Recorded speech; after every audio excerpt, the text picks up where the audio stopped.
BJP से पैसे लिए कि मस्जिद नबवी में था, मैं जुम्मे की नमाज पढ़ के निकल रहा था तो एक साहब ऐसी बोले, मैं उनका हाथ पकड़ लिया, मैंने चलो रसूल अल्लाह सल्लल्लाहु अलैहि वसल्लम के सुनहरी जालियों के पास तुम खड़े रह के बोलना ये बात जो दुनिया में मेरे को बोल रहे तुमको अशर में ये बोलना पड़ेगा।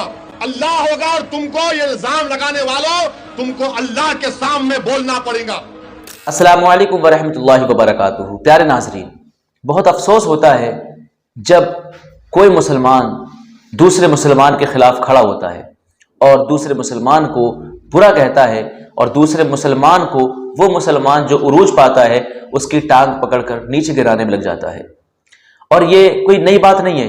जब जब किसी मुसलमान ने उरूज पाया है, जब जब किसी मुसलमान ने तरक्कियां की हैं, तब तब उसी की कौम के यानी दूसरे मुसलमानों ने उसको गिराने की साजिशें की हैं। और मुसलमान को सबसे ज्यादा घाटा अपने मुसलमान भाइयों से ही हुआ है। और आप देखें कि मुसलमानों की हुकूमतें, मुसलमानों की सल्तनतें किस तरह खत्म हुई। उनको खत्म करने में भी दूसरे मुसलमानों का हाथ रहा है। उन लोगों ने उनके खिलाफ साजिशें की, दूसरों का साथ दिया, गैर लोगों का साथ दिया और अपने ही मुसलमान भाई को नीचे गिराने में लग गए। और इसी तरह कुछ आज देखने को मिल रहा है कि एक मुसलमान दूसरे मुसलमान को नीचे गिराने में लगा हुआ है। मैं बात कर रहा हूँ जनाब असदुद्दीन ओवैसी साहब की कि अल्लाह ताला ने उनको उरूज अता फरमाया है। वो मुसलमानों के लिए लड़ते हैं, मुसलमानों के खिलाफ जो बिल निकलते हैं तो उनका डटकर मुकाबला करते हैं। सांसद में उनके अलावा कोई बोलने वाला नहीं होता है, ये बात आप भी जानते होंगे। लेकिन वही दूसरे मुसलमान उनको बीजेपी का आदमी कहते हैं, बीजेपी का एजेंट कहते हैं। ये बात सुनकर बहुत दिल को तकलीफ होती है कि यही हरकतें जो पहले हो चुकी हैं वो अब भी हो रही हैं। यानी एक मुसलमान को दूसरे मुसलमान नीचे गिराने में लगे हुए हैं।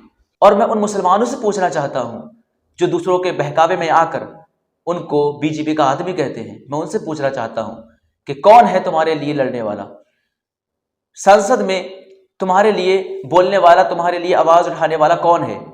आपने अब तक देखा है किसी को जो मुसलमानों के हक में बोलता हो? नहीं देखा होगा आपने। जब जब कोई बिल मुसलमानों के खिलाफ निकला है तब तब ओवैसी साहब ने उस बिल का डटकर मुकाबला किया और मुसलमानों के हक में बोले। और जो मुसलमानों के दिलों में ऐसी बातें भरते हैं वो कोई और नहीं बल्कि दूसरी पार्टी के लोग हैं।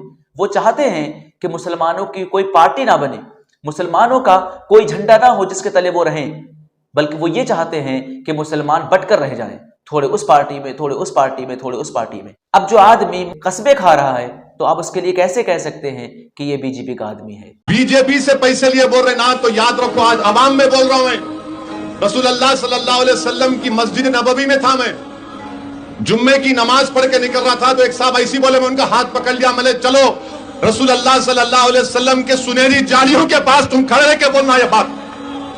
तुम सुनहरी जालियों के सामने, आका के सामने खड़े रह के बोलना कि असदुद्दीन पैसे लिया, मतलब चलो मेरे साथ, तुम चलो। बोला मिला इस बारगाह से बड़ी कोई बारगाह दुनिया में नहीं है, चलो बोलो, आओ आका के सामने खड़े रह के बोलो, बोलो तुम। और जो दुनिया में मेरे को बोल रहे तुमको अशर में ये बोलना पड़ेगा। अल्लाह होगा और तुमको ये इल्जाम लगाने वालों तुमको अल्लाह के सामने बोलना पड़ेगा। तुम तैयार हो जाओ उस दिन के लिए। तुम मेरे को बोलते, अरे मुझे जुनून है मजलिस को फैलाने का। क्या गुनाह है मजलिस को मैं फैलाऊंगा तो? कौन सा गुनाह कर रहा हूं मैं? पैसे लिए, पैसे लिए। अरे तुम्हारी तरबियत पैसों के ऊपर हुई होगी, मेरी तरबियत ईसार और कुर्बानी पर हुई है। मुसलमानों, गौर करने की बात है और मेरी मुसलमानों से गुजारिश है कि मुसलमानों मुत्तहिद हो जाओ, टुकड़े टुकड़ों में बिखरे मत रहो। अगर ऐसे ही बिखरे रहोगे तो हर कोई तुम्हारा फायदा उठाएगा।